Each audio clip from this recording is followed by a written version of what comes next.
Okay. Tommy Lee. Ah. Ran into Tommy Lee at China Walk, right smack dab in the hood. I didn't know who he was. He came in, he gritted. I automatically knew he was a Lorton dude. I said, man, I got a problem. He said, man, I've been looking for you. I'm Tommy Lee. I'm the hitman. Fly know about me. Gave me the name. Now, I gave him the name Machine Gun. Why did you give him that name? I know it sounds crazy, but why did you give him that name? Because Tommy knocked all his fights out every tournament we went in, and he throws so many punches, he don't stop till he knock you out. And he was fast, he was sharp, and the Wrecking Crew, all us had black t-shirts with the Wrecking Crew on it, and everybody had their nickname on it.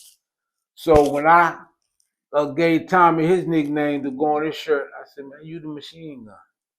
I said, because that's how you throw him. Bruh, y'all was printing shirts in Lorton for people to wear? Yeah, we had black t-shirts. Even Mr. Watts, who we trying to find to get these boxing tapes. What's his whole name again? We might be Charles Watts.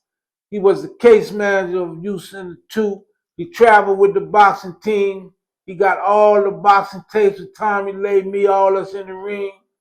And I mean, he traveled with us. He got tapes of us getting off the bus with the equipment. He got tapes of all the fights. Got tapes of me in the ring cutting up, dancing, shoe shining, and shuffling. Got Tommy Lee in there knocking all his fighters out, big jury battle. We need you, Mr. Watts, to give us them tapes, man, so we can get rich. You gonna get rich with us, Mr. Watts. But Tommy Lee was my best fighter. Him and Little Rick Jones out of Valley Green. Read 81. Read 1981. 1981. All right. We actually coming from the pre-sentence report. July 1981, maximum security facility where he became Keith Gaffney Bear at the time, Khalif Mujahid, it says become, okay. 1981, maximum security facility where he became a professional boxer with a record of 11-0. Simple as what he said. His boxing career was curtailed when he was implicated in the murder of such and such at maximum security facility on November 27th, 1982, but he was not indicted. And that killed my boxing career, man, because my arch enemy, William Plout, who was assistant administrator, was acting administrator at the time. Mr. Hodges, who was the warden that got me to turn pro, had a stroke. So when my arch enemy, William Plout, took over, and the same day I got hit, the dude died, right? And that's when Wookin' Eddie and them got me the lawyer. Oh, you said that kind of slick. So even though they put you with something and they implicated you in a homicide, the tragic facts about the homicide was that the dude that supposedly had hit you ended up dying the same day. So you could see, we could see that they tried to make it seem like whether you did it, you had it done even if you didn't. Exactly. I'm gonna skip that around. That sounds like too much of a can of worms. Over. We know there's no statute of limitations on murder, so we gonna skip that one, okay? Yeah, alhamdulillah. All right. Yeah. Damn. I mean, I'm a journalist. You know how to do it. You know how to do it. All right. Just like I said, such and such. All right, but the last thing that I do want to get off is, I don't want to stroke it too much, but I come to you for boxing advice, history, different things. I want to know, what do you think about the Tank Lamont Roach fight, and what do you think about him taking the knee? That's only 2 questions. I think he pulled a stunt when he took a knee. I think his guy was stung, and he pulled a stunt to go down on the knee and ran over there talking about some grease was in his. Man, look, dudes fight with broken hands. Muhammad Ali said they put lye on Sonny Liston's glove. They did. You gotta fight through it. Your eyes are smeared. But I didn't see me, Brothers, other dudes in Lorton fight with one hand. If you break your hand, you gotta play it off. You know what I mean? Dog McKinney broke my nose, and I still had to get in the ring. So man, man, you're a fighter. You gotta fight, man. The tail of the tape. Robert Green, Lord Man Gregory. Robert Center, Green. center. The tail of the tape. Hold it right there for 1 second. Move your hands back to the edges of the page. All right, go ahead and finish what you said. Robert Green, Lil Man, Henry James, aka Lil Man, according to testimony, got him put out $10,000 contract on Greg Smith, and him and Henry James put an ice pick in his neck. Now here's all the rats. Got pictures of them. Show them to me. No, show them to the camera. Okay, I'm gonna read it first. Sean Butler, Walter Harris, Tony Paxton, Gregory Smith, Quincy Ford, Robert Green, Herman Hicks. So man, Bama, man. This Bama just rubbed me the wrong way, man. I ain't want to mess my Ramadan up, man. I ain't want. Now, as far as somebody saying they ain't never heard no shot caller, this is from the SIA. And see what it said right here, young. This is intelligence briefing when the murders happened in Lewisburg. And they locked me and then Kosi up. And they was trying to get me an opio because we was sending each other mail. So they was letting our mail go out trying to get us for the conspiracy. You know, they talking about Snell and Bridgewater and all the murderers that have them up Lewisburg. But right here, it say opio Mo. See you in special housing, Khalif Mujahid. Recently, a series of letters was monitored from inmate Mo, inmate, and Mujahid K, DC inmate, consisted of correspondence between the two, as well as the letters to individuals in the Washington, D.C. area. Inmate Mujahid is identified leader of the DC inmates, and he and several other inmates from that area were placed in special housing unit as a precautionary measure following the homicide of 2 DC inmates at USP Lewisburg. So it was trying to entrap us for a conspiracy. So if we ordered a murder and somebody got hit, they could take us and give us a death penalty. Those guys, what did they do to them? They took them to court in California, even though they was in Colorado at the time, and say they ordered the murders and tried to get them the first federal death penalty in the Bureau of Prisons for the murders of the ABs that are taking place in the Federal Bureau of Prisons. But Bird told me, even though we was enemies, say, watch yourself, they're trying to get you, man.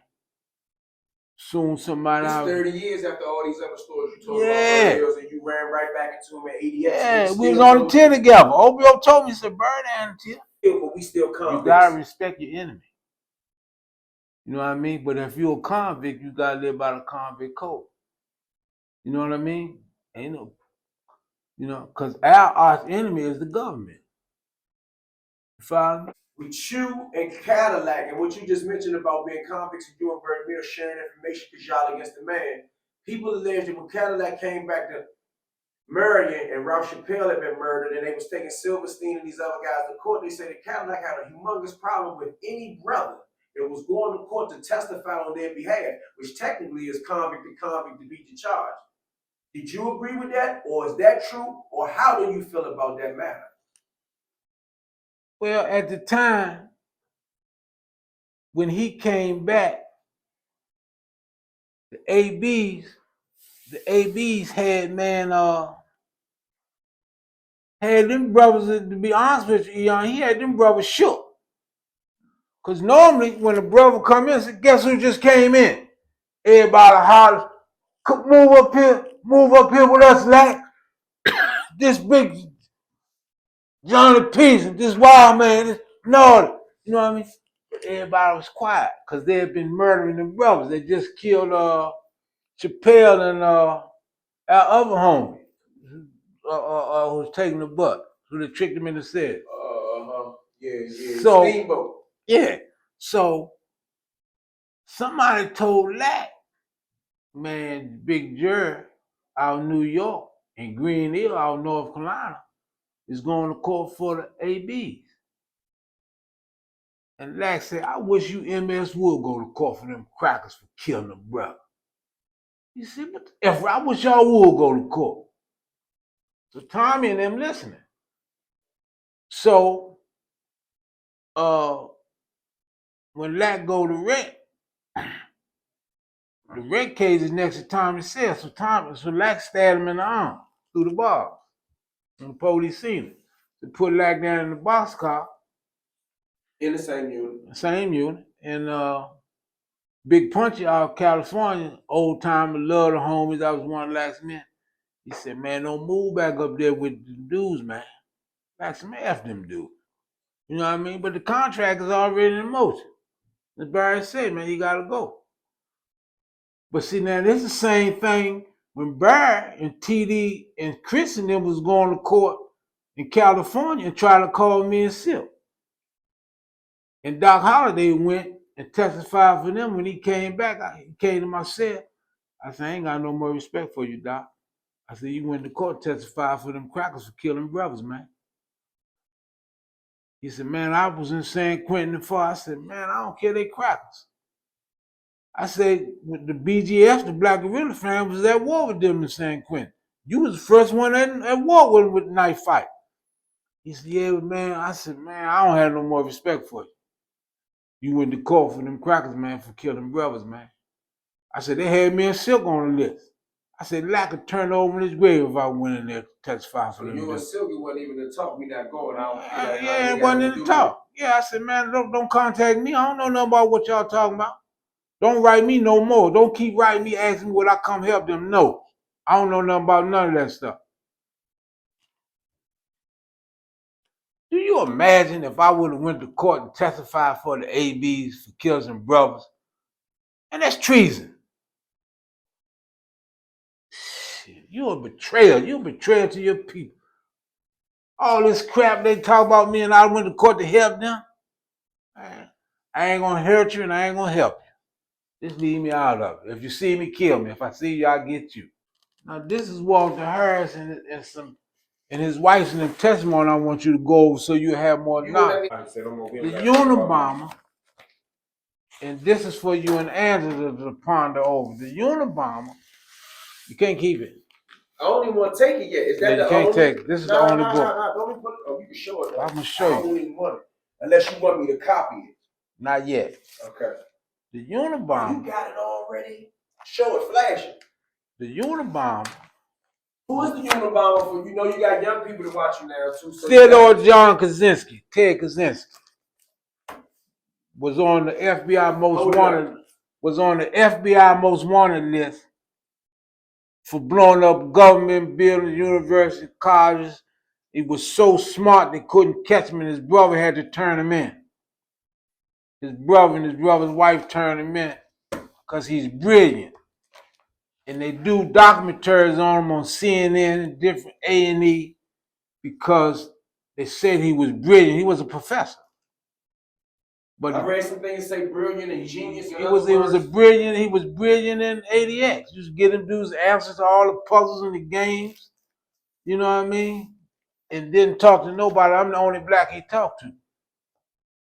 And when he found out he had cancer throughout his body and he was going to Butler, North Carolina for treatment, he gave me all this food, commissary, and slid this under my door.